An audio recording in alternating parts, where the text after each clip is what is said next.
menuju Provinsi Papua. Tradisi suku dan budaya.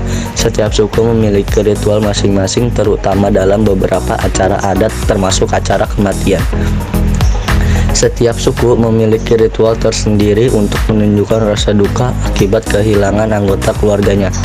Mulai dari ritual biasa hingga yang cukup ekstrim seperti yang dilakukan oleh suku Dani bagi suku yang Papua ini. Kebersamaan sangatlah penting, oleh sebab itu saat kehilangan mereka akan segera memotong ruas jarinya, dan tradisi ini dikenal sebagai iki palek. Jari yang dipotong menunjukkan beberapa banyak keluarga mereka yang meninggal. Meskipun mayoritas wanita yang melakukan tradisi ini, tetapi pria juga melakukannya sebagai bentuk kesedihan. Menurut anggota suku Dani, menangis saja tidak cukup untuk melambangkan kesedihan yang dirasakan. Rasa sakit dari memotong jari dianggap mewakili hati dan jiwa yang tercabik-cabik karena kehilangan. Selain itu, alasan mereka memutuskan untuk melakukan tradisi iki palek adalah karena jari dianggap sebagai simbol harmoni, persatuan, dan kekuatan. Bagi yang tersebut juga menjadi lambang sebagai satu keluarga, satu marga, satu rumah, satu suku, satu nenek moyang, satu bangsa, dan satu sejarah. Satu asal dalam bahasa Papua itu disebut sebagai Wen Opakima Dapuli Laek Kalek Mega Hasim. Jika digabungkan bentuk di panjang jari mereka, kesatuan dan kekuatan untuk meringankan beban semua pekerjaan. Masing-masing jari bekerja sama sehingga tangan dapat berfungsi dengan sempurna. Jika kehilangan salah satunya, berarti kebersamaan dan kekuatan akan berkurang. Biasanya anggota suku Dani akan menggunakan kampak, satu pisau tradisional untuk memotong jarinya. Terkadang mereka juga mengikat jarinya dengan tali selama beberapa waktu sampai aliran darah berhenti. Ketika aliran darah telah berhenti, barulah pemotongan jari akan dilakukan. Selain bantuan benda tajam, suku Dani juga terbiasa memakai gigi untuk memotong jarinya. Mereka akan menggigitnya hingga putus. Rasa sakitnya memang tidak bisa dibayangkan ya guys ya. Namun sebagian tanda kesetiaan, dan hanya ini yang dapat mereka lakukan. Suku Dani yang mendiami daerah Kulhum di dataran tinggi lembah Balie Wamena Papua sangat dikenal dengan kearifannya dalam menjaga kelestarian adat. Kaum pria suku Dani masih menggunakan kornekal yang terbuat dari labu yang bernama holim, dan menggunakan wamaik atau taring babi untuk menghiasi hidung yang mereka miliki.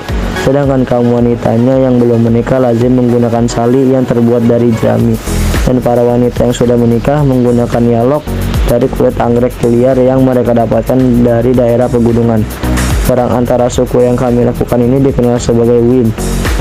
Pada zaman dahulu, Wim sering terjadi antara suku Dani dengan suku lainnya yang berada di lembah Balie Wamena Papua. Hal yang sering direbutkan antara suku di lembah Balie ini adalah hak untuk saling menguasai tanah agar dapat dijadikan ladang untuk berkebun. Namun kini Wim hanya dipertunjukkan oleh suku Dani untuk menyambut para tamu yang datang. Mungkin belum banyak orang yang tahu Papua punya mumi. Warisan dari leluhur ini menjadi salah satu bukti betapa kayanya Papua.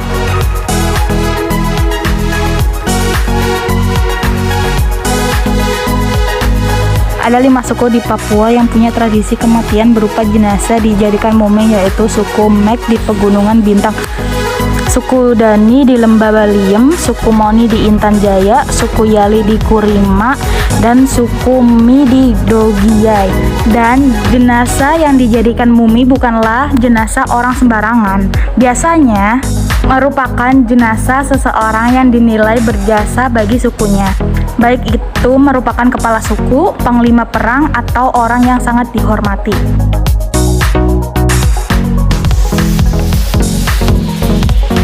Dalam proses pengerjaan mumi, terlebih dahulu mayatnya diasap dengan kayu bakar.